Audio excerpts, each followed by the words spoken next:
What's a red flag that you need to find a new job? This is a big one that a lot of people ignore. If you can't have a week off without spending it worrying about what is going on in your absence, then the job sucks, or you're the owner, in which case that's very much your responsibility to find people you can trust to run the place while you're away. I used to have a job where if you took a week off you'd spend the next 2 to 3 weeks trying to fix the mess that you came back to. That is the result of a shit management structure and shit organization. Employees should be able to take their time off without regretting it when they come back. If your employer has a "yeah, you can take your time off, but you'll be making that time up when you return" sort of setup, then you should get the fuck out of there. I'm well aware that there are people in worse situations and that you're joking. But you highlight an important point. Often people will justify a shit situation with "oh, but other people have it worse," or "you think that's bad, in my job." Not good enough. Every employee should be entitled to paid time off. Every employee should be able to take that time off without having a horrid time when they return. Exactly this. My job has a very strict attendance policy that includes sick time. You get 3 occurrences a year, which includes everything from family emergencies, bereavement, to sick time. Anything over the 3 occurrences and it's a write-up. My breaking point was being harassed about a doctor's note to include the first day that I was too sick to get out of bed, let alone see a doctor. When I called the nurse to have them adjust the note, I ended up bawling my eyes out because the nurse apologized to me for having to deal with management like that. Fuck sick shaming. I'm not a robot, I'm a human being. I get migraines. At my old job, I would submit my time off request early in the morning when I woke up with one, but the rest of the day would be texts from my boss saying, "6:50 a.m., sorry you aren't feeling well. Loudly crying face, let me know if you're able to make it in. 8:14 a.m., how are you feeling? Do you think you'll make it in today? 9:22 a.m., the phones are just so busy this morning.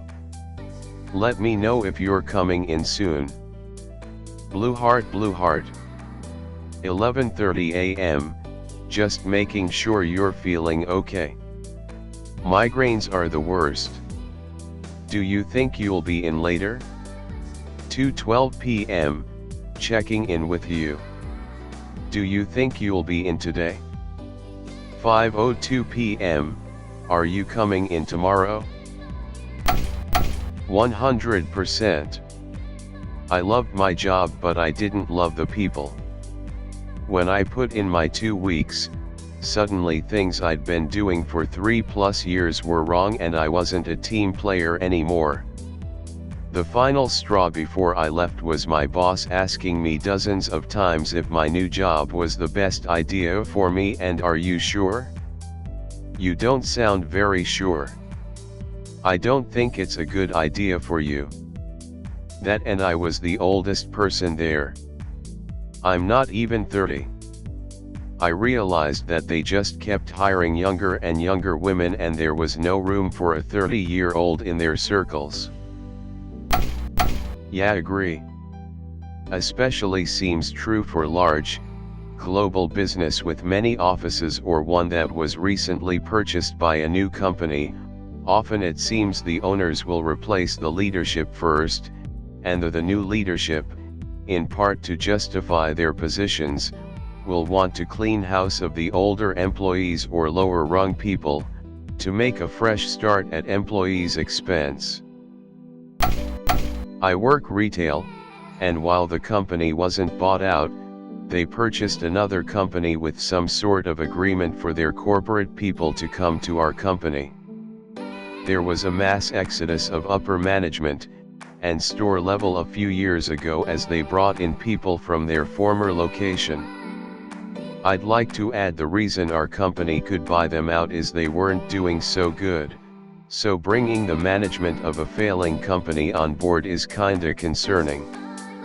Luckily it's not my only job. When I first started at my old job 3 years ago, I noticed a lot of people leaving, which I thought was weird because I was so happy there.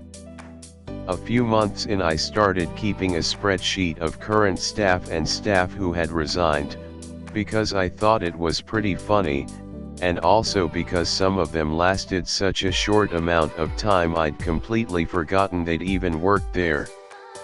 A week after I handed my resignation letter, the spreadsheet fell into the hands of HR, and they kicked up a big stink about it, because it was a violation of privacy. It was just a list of first and last names, no identifying details, no reason they left or new company, no contact details, and incorrect, which is false. My record keeping was immaculate. HR kept asking me over and over again why I made the spreadsheet. I don't know if they thought I was going to use it to contact former staff members, maybe start a class action against them for all the hell they put their employees through. I told them the truth about why I made the spreadsheet. I said at first it was funny how many people were resigning. Now it's just sad. The company had a max of 160 employees at any given time, and over the 3 years I worked there, about 220 people had come and gone. That's a bit more than one person per week on average for 3 years. I'm in higher education, and we're in the midst of what a lot of people are calling the Great Resignation. A lot of this is due to the fact that higher ed salaries, unless you're prestigious tenured faculty, too often don't actually reflect an employee's worth. But where I'm at is especially bad. We've had so many directors and deans leave recently, and upper-level admin will never admit that they're the problem. There was even a vote of no confidence at the most recent board meeting, cast against the VP I'm under. Did she resign? No. Yeah, I've been finding myself full of rage a lot lately, and I know it's because of my job. I'm extremely sick of dealing with increasingly mean customers and their demanding bullshit, and we're currently doing a merger which is requiring us to do a lot of stuff kinda on the fly that they didn't train us in super well. I'm slightly desperate to get out, but there are very few living wage jobs available where I am, especially since I'm trying to go to grad school so I can qualify for the kind of job I actually want to do. That doesn't always mean that your job sucks and you need to find a new one. I've been in this company for 8 years, but I got into software development just as COVID hit and we were sent home to work remotely. I had a huge mental breakdown and lost a ton of weight because I always felt underprepared and as if my job was on the line, when in reality everyone was expecting for me to learn and take my time, and I even got told plenty of times to chill and that my job wasn't at risk.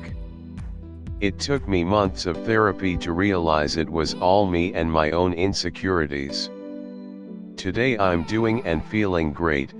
I'm the technical leader of that same team, and now I'm the one who tell junior devs to chill, take their time and reach out if they need help or some time off.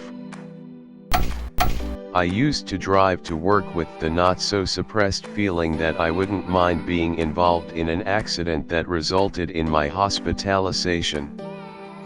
Perhaps a couple of broken legs and a long but achievable recovery, because then I'd get a few weeks or months off. At the same job I had a colleague who said he didn't bother looking when he crossed the road because it didn't matter to him. Somehow I didn't pick up on it at the time, but that place was not good for anyone working there. I used to drive to work with the not-so-suppressed feeling that I wouldn't mind being involved in an accident that resulted in my hospitalization. Perhaps a couple of broken legs and a long but achievable recovery, because then I'd get a few weeks or months off. At the same job I had a colleague who said he didn't bother looking when he crossed the road because it didn't matter to him. Somehow I didn't pick up on it at the time, but that place was not good for anyone working there. I get actual anxiety walking to work, even though I am super overworked right now, because I worry if I got hit by a car it would absolutely be horrible for my co-workers and possibly unrecoverable for my company. I know this isn't normal, but I don't know if it's better or worse than the apathy viewpoint.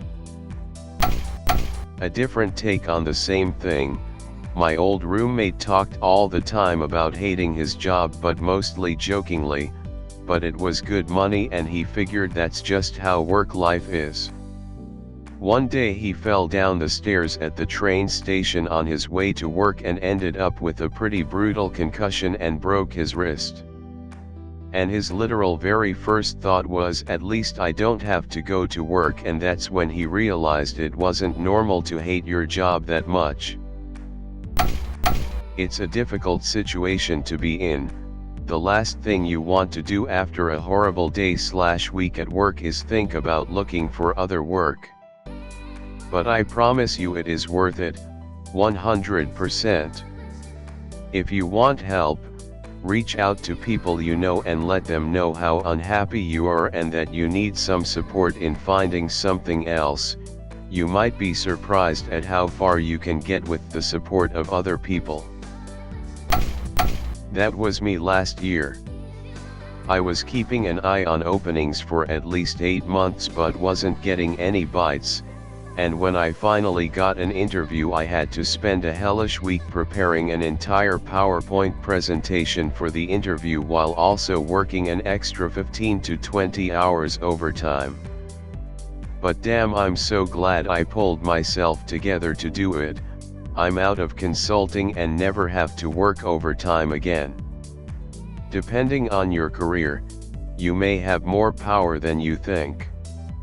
Lots of places are struggling to hire, not just in fast food either. I'm talking construction/accounting/ etc. And if you're so integral to the company that they're working you this hard, there's a good chance they would rather capitulate to your demands than go through the process of rehiring someone. Talk to your friends and people in your field and see what's up. They may have insider advice for you. And if you're lucky, maybe they're looking to fill a position and will set you up with an interview. Good luck, friend. No job is worth wasting your life over. Student here. I worked a job so terrible. I would cry on Friday, cause that meant I worked 2 8.5-hour shifts back to back, losing my weekend and hockey time. I was the only kid excited for Monday to go back to school.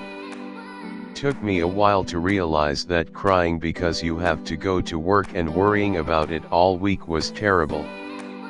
Mental health got so bad I had the police called to my door.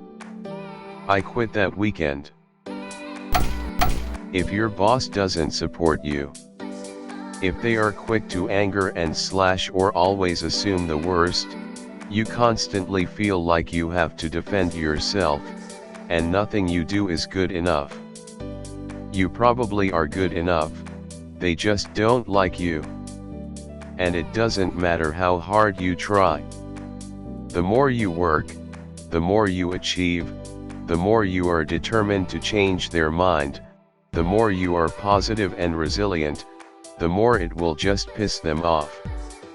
You're likely smarter and more talented and they feel threatened by you. I just left a job like this. Everyone in the company hated the boss and he always felt he knew more about our roles than we did. He didn't, though. This led us to really not put in extra effort because when we did we were told to stay in our lane, but if we didn't put in extra effort then we were constantly asked what we did all day and even had to track our time and how long projects took.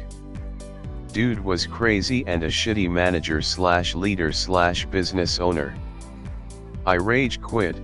Everyone else I worked with was actively seeking new work. I was lucky that I had something to fall back on. Exact situation. The CFO, e.g., my direct boss, constantly said people overestimate their capability. I've never had a boss I didn't get along with, until I met this abusive piece of work. After rescuing a project that took months, but saved the company about $50,000 a year, to have my boss turn around and say I don't see your value. Oh, and the constant harassment about getting into work late, despite the fact that I was on call for 24 hours a day 7 days a week. I got a call at 5 a.m. because a franchise couldn't trade, so I worked on it until about 7:30 when I said, "Give me 30 minutes, I'll just head into work and pick it up from there. My shift starts at 7 o'clock, but if you call me, it diverts into the mobile." I got drilled for getting into work late that day. I've been working since 5, you come into the office for 2 days every 2 weeks, I'm continually worked outside my hours, so if you wanna get precious about when my butt lands in my chair, deal with after hours and I'll be here at 7 o'clock every day on the dot. That's when he said he didn't see my value, so I told him that the startup will never get anywhere with management continually undermining our efforts and plans, and if this company has no future, I don't want anything to do with it. I was well liked by the rest of the company, and the work was great. I loved the work. It was super varied. We were basically in charge of improving capacity and innovation. Got to play with lots of unique hardware, own office, car park, got to travel. The work was awesome. It was just my direct boss, an awkward pencil pusher who introduced himself as "Hi, I'm the person everyone hates." And I tried, God knows I tried to get along with the guy, but my offsider was much better at the gift of the gab than I was, and even he struggled to just get along with my boss, but that didn't stop him from throwing me under the bus when it would make him look good. That was just the environment that I worked in, office politics up to 11. And it's disappointing because the company had so much potential, but egos would fuck it up on us every time, and you can only put so much of your soul into a company and watch it get exploited and stepped on with infighting before you give up. Oh, I was officially let go due to incompetence, after working for 3 years there. That's the guy I was working with. Seriously, I work in HR and am shocked by some of the people who end up working in there. I worked for a director who taught college-level classes about HR. We were HR consultants and everyone had a group of clients they were responsible for. Occasionally we would have to redo the client assignments because the numbers would become uneven. It had gotten to that point and my pregnant co-worker asked the director about reassigning clients to make it even and the director said no, you're just hormonal. It's fine. I worked for a government department and took a temporary promotion in a line of business I was very good at. I took on a team of new staff, trained them and got them over 3 months to competency. I didn't receive a jot of training or support for doing so. To fill my role permanently, my department recruited from a short list that had been in existence for 6 months. I couldn't apply, my performance wasn't considered, I was to be demoted back down against everyone's wishes. They brought in someone with no relevant knowledge in the line of work or management experience. I trained him up and promptly left. I started a job 6 months ago. I wasn't treated with respect. One of my 2 co-workers was just an asshole. Like a serious douche, and I hated him from the very start. They both also worked there 20 years and hated it there and were looking for jobs regularly. They didn't make me feel like part of the team. They constantly complained about people there. The main boss above us just completely ignored me when I said hello to him one day, like looked me dead in the eyes then looked away. So I left last week as spring started and the workload would triple. Fuck those depressing sobs, I am not going to let them drag me down.